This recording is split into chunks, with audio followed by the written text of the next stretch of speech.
Selamat petang, salam sejahtera. Terima kasih karena bersama dengan saya di Nazilin Unity Channel. Sanusi merepek lagi. Hahaha. Biasalah, Sanusi ini memang satu ikon yang sudah digelar sebagai ikon suka bercakap. Suka bercakap dan juga luar biasa. Ini kali ini daripada Sabudin.com mengatakan bahwa Sanusi merepek lagi. Kalau benar komplot menangkapnya dirancang 6 bulan lalu, adakah ini bermakna beliau merancang perlekeh raja juga bermula sejak 6 bulan lalu? Persoalan ini memang cukup panas dan cukup kontroversi, tetapi cukup untuk membuka mata dan minda Anda. Menteri Besar Kedah Muhammad Sanusi Maknor yang sedang berdepan kes mahkamah bawa akta hasutan kerana memperlekeh serta mempertikai kebijaksanaan yang di-Pertuan Agong dan Sultan Selangor kini tampil dengan teori baru yang benar-benar mengarut serta merepek. Beliau mendakwa rancangan untuk menangkapnya dan menjejaskan kredibilitinya sudah bermula sejak 6 bulan lalu. Plot untuk tangkap saya sudah dirancang sejak 6 bulan lalu. Saya tahu dah, saya ada intelijen saya. Jumpa orang tu pesan, jaga-jaga ada orang nak buat sesuatu kepada saya. Untuk keselamatan, saya ada pistol dalam kereta 24 jam. Ada 2 kolopak, 14 peluru 1 kolopak. 24 jam berjaga-jaga. Takut orang buat jahat. Orang tak buat jahat, saya tak buat jahat pada orang, kata Sanusi. Ini kalau didedahkan ataupun ucapan ini didengar oleh maci-maci, paci-paci, aki-aki, atuk-atuk, datu-datu, nenek-nenek, pasti mereka akan percaya dengan apa yang dikata oleh Sanusi. Tapi pada pendapat saya tidak berapa percaya. Saya tak berapa percaya Sanusi mempunyai pistol di dalam kereta 24 jam. Kalau dia kata 12 jam, saya percaya. Tapi kalau 24 jam, makna kata pistol itu sentiasa ada di kereta. Bagaimana? Dia masuk dalam rumah takkan. Dia nak tinggalkan pula pistol itu di dalam kereta. Itu yang saya tak percaya. Anda bagaimana? Sudah 6 bulan kawan-kawan pesan. Yang penting, tangkap garis saya. Jatuhkan moral dan hilang kredibiliti. Selepas itu, ceramah orang tak dengar lagi. Kerana saya sudah dimalukan dengan tangkapan, katanya, ketika berucap di sebuah ceramah PN di Kuala Ketil, Kedah semalam seperti dipetik berita harian. Mari hang, dengar baik-baik ini. Anda dengar baik-baik, mai sini.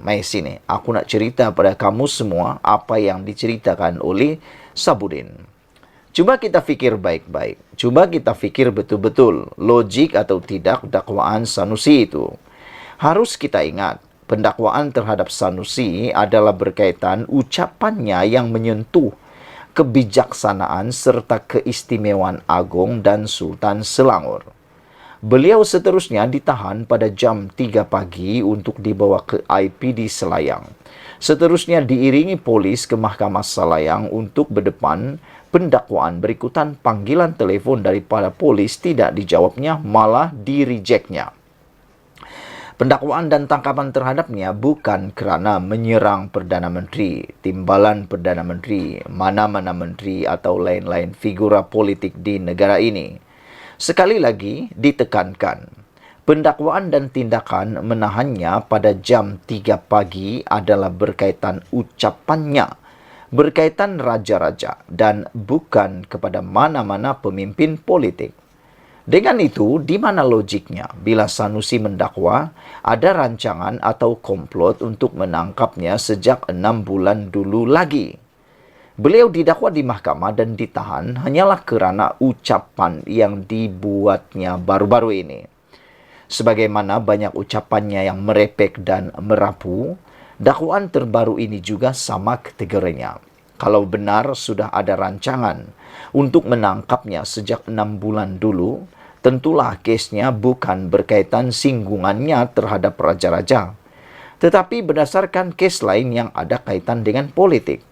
Dakwaan Sanusi itu hanya boleh dikira sahih jika beliau sebenarnya memang sudah merancang untuk memperlekeh serta mempertikai kebijaksanaan Agong dan Sultan Selangor sejak lebih 6 bulan sebelum ini lagi.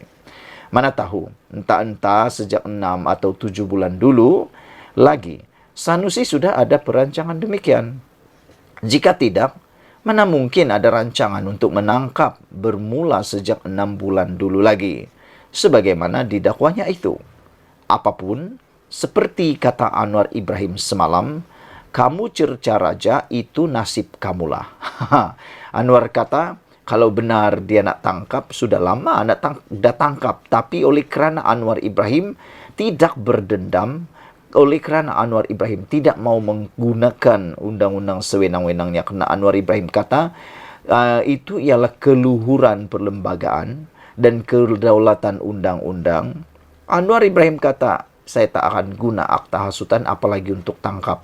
Saya hanya akan guna saman fitnah, kata Anwar. Tapi oleh kerana kamu cerca raja, itu nasib kamulah, kata Anwar Ibrahim.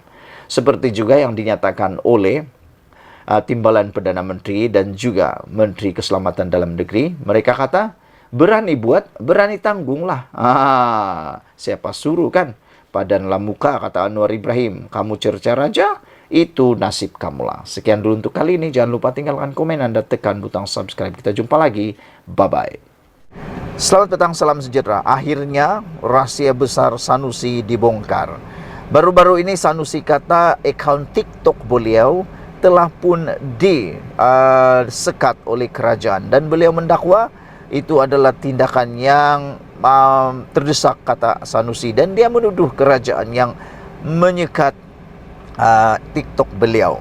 Namun Saifuddin Nasution Ismail telah memberikan kata dua. Beliau kata bukan kerajaan yang buat, kerana kerajaan banyak lagi kerja yang lain selain daripada menyekat. Dan pula syarikat itu adalah dalam kelolaan sendiri TikTok, bukannya milik kerajaan. Jadi TikTok punya undang-undang yang tersendiri. Akhirnya petang ini kita ketahui rupa-rupanya ini sebab akaun TikTok Sanusi disekat.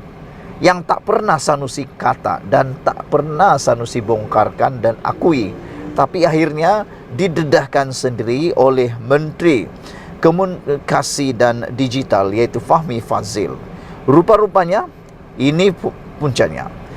Papar kapak dan keris adalah punca akaun Sanusi disekat TikTok. Memanglah, kita sebagai content creator, kita tahu tentang undang-undang term and condition di dalam mana-mana media sosial. Tapi tak tahulah Sanusi pernah baca ke tidak dia punya syarat dan kondisi dia. Kita pun tak tahu. Mungkin itu sebabnya dia lakukan ini, sebab dia tak tahu. Rupa-rupanya kata Menteri Komunikasi dan Digital Fahmi Fadzil, beliau berkata ia jelas melanggar garis panduan community platform TikTok, seakan-akan menonjolkan ugutan jenayah. Mana-mana media sosial, sama ada Facebook, TikTok, YouTube dan yang Instagram yang saya tahu, apabila anda menunjukkan, memaparkan perkara-perkara yang membawa unsur keganasan, unsur-unsur keganasan seperti senjata api, kapak, keris, parang, pedang dan sebagainya yang tidak mempunyai apa-apa nilai pengajaran, ianya melanggar garis panduan community. Apalagi kalau dalam TikTok. Papar kapak dan keris, puncak akaun rasmi Sanusi Nur disekat TikTok baru-baru ini, kata Menteri Komunikasi dan Digital Fahmi Fadzil. Jadi rupa-rupanya Sanusi tersilap. Bukan kerajaan yang menyekat akaun TikTok Sanusi, tetapi TikTok sendirilah yang menyekat kerana tindakan Sanusi yang buta undang-undang platform TikTok. Kalau Sanusi tidak buta undang-undang akaun TikTok, pasti beliau sedar perbuatan memaparkan kapak dan keris itu melanggar undang-undang atau melanggar garis panduan community platform TikTok. Kata Fahmi Fadzil, paparan itu jelas melanggar garis panduan community platform media sosial itu, seakan-akan menonjolkan ugutan jenayah. Baru-baru ini ada usaha menimbulkan rasa gusar apabila ada seorang tokoh politik ditahan polis. Semasa individu ditahan pihak berkuasa, saya difahamkan pada awal pagi atau tengah malam pada hari sama, telah tersebar di TikTok, di mana beberapa lelaki duduk di sebuah meja bersama peranti atau telepon pintar dengan gambar individu tersebut. Di satu sudut senjata terdapat senjata, kapak dan keris. Bagi saya dan sudah pasti bagi pihak polis, waima pihak TikTok sekalipun, gambar yang ditonjolkan itu adalah ugutan jenayah, kata beliau menerusi SDO ini. Beliau berkata demikian pada Majlis Penyampaian Watikah Komuniti Madani peringkat Zon Tengah Selangor di Universiti Teknologi Mara UiTM Shah Alam. Fahmi sekali lagi menekankan tanpa seberang arahan pihak TikTok memadam konteks berkenan. Sanusi yang juga Ketua Pengarah Pilihan Raya Perikatan Nasional PN dan PAS Pusat mendakwa akaun TikTok disekat. TikToknya disekat sekaligus menyifatkan tindakan itu sebagai usaha menghalang kemarahan berkempen secara maya menjelang PRN 12 Ogos. Namun dakwaan itu disangkal Menteri Dalam Negeri Saifuddin Nasution Ismail bahawa kerajaan tidak mempunyai kuasa menyekat mana-mana akaun TikTok. Beliau menjelaskan aplikasi sosial TikTok bukan milik kerajaan tetapi sebuah syarikat teknologi dari China. Yang itu betul.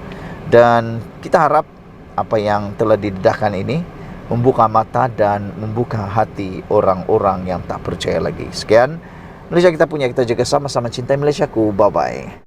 Selamat petang, salam sejahtera. Ini pastinya satu lagi berita paling mengejutkan Muhyiddin Yassin Perikatan Nasional. Dan pasti saya rasa ini akan menjadi tonik. Dia akan menjadi titik permulaan kemenangan besar kepada Anwar Ibrahim. Anwar Ibrahim dalam pengumumannya kemarin mengumumkan berita paling gembira untuk seluruh rakyat Malaysia apabila beliau mengumumkan dalam beberapa minggu lagi, seminggu atau 2 minggu ini, kata Anwar Ibrahim, beliau akan mengumumkan beberapa imbuhan buat penjawat awam. Wah, ini pasti perkara ditunggu-tunggu oleh semua penjawat awam. Dan kalau ini sudah diumumkan dan tepat seperti yang dikehendaki oleh penjawat awam, khususnya kenaikan gaji, ini akan mampu menarik hati dan juga dapat menarik perhatian untuk lebih mendapat sokongan daripada rakyat. Walau bagaimanapun tindakan Anwar Ibrahim ini, saya fikir akan memancing sekali lagi komen daripada Mahathir Mohamad dan juga Muhyiddin Yassin. Perdana Menteri Datuk Seri Anwar Ibrahim akan mengumumkan beberapa imbuhan tetap kepada penjawat awam dalam tempoh seminggu 2 lagi. Anwar yang juga Menteri Keuangan berkata, beliau akan mempengerusikan mesyuarat pengurusan pertama pelarasan skim gaji itu minggu depan. Wah, kalau ada pelarasan gaji, memang inilah yang ditunggu-tunggu oleh penjawat awam. Saya fikir pendekatan lama skim pelarasan gaji perlu dirombak. Tunggu pengumuman dan sedikit penyesuaian dalam tempoh seminggu atau 2 minggu lagi, katanya. Beliau berkata demikian ketika berucap pada program Cakna Madani bersama Pegawai Perkhidmatan Pendidikan Kementerian Pendidikan di Kampus Kesihatan Universiti Sains Malaysia, Kubang Krian di Kota Bahru hari ini, yang turut dihadiri Menteri Pendidikan Fadila Siddiq. Pada 13 Julai lepas, Perdana Menteri berkata, skim gaji penjawat awam akan disaran dinaikkan secara berperingkat berdasarkan keupayaan ekonomi negara, dan cadangan itu akan dikemuka dalam mesyuarat dengan Ketua Setiausaha Negara Tan Sri Muhammad Zuki Ali serta Ketua Pengarah Perkhidmatan Awam Datuk Dr. Zulkifli Muhammad sebelum pilihan raya negeri pada 12 Ogos ini. Mengulas lanjut, Anwar berkata, ganjaran munasabah dan adil adalah akan diberikan kepada penjawat awam di negara ini berikutan tiada kenaikan dalam tempoh yang agak lama. Ini maksudnya ada clue sudah yang kita terima bahawa akan ada pelarasan gaji. Pelarasan ini dilakukan untuk meningkatkan skim gaji guru dan penjawat awam yang lain, sekaligus bagi mengurangkan jurang perbezaan skim gaji, kata Anwar Ibrahim. Jadi ini adalah berita baik untuk seluruh guru yang ada di seluruh Malaysia. Ianya untuk meningkatkan pelarasan ini dilakukan untuk meningkatkan skim gaji guru dan penjawat awam, kata Anwar Ibrahim. Ini bukan sebab nak pilihan raya negeri, tetapi saya mahu dikenali sebagai Anwar yang prihatin, kata beliau lagi. Perdana Menteri turut menegaskan bahawa beliau akan terus memerangi rasuah dan menghentikan amalan mencuri harta rakyat. Saya akan terus cakap mengenai tata kelola dan rasuah. Saya akan perang habis-habisan.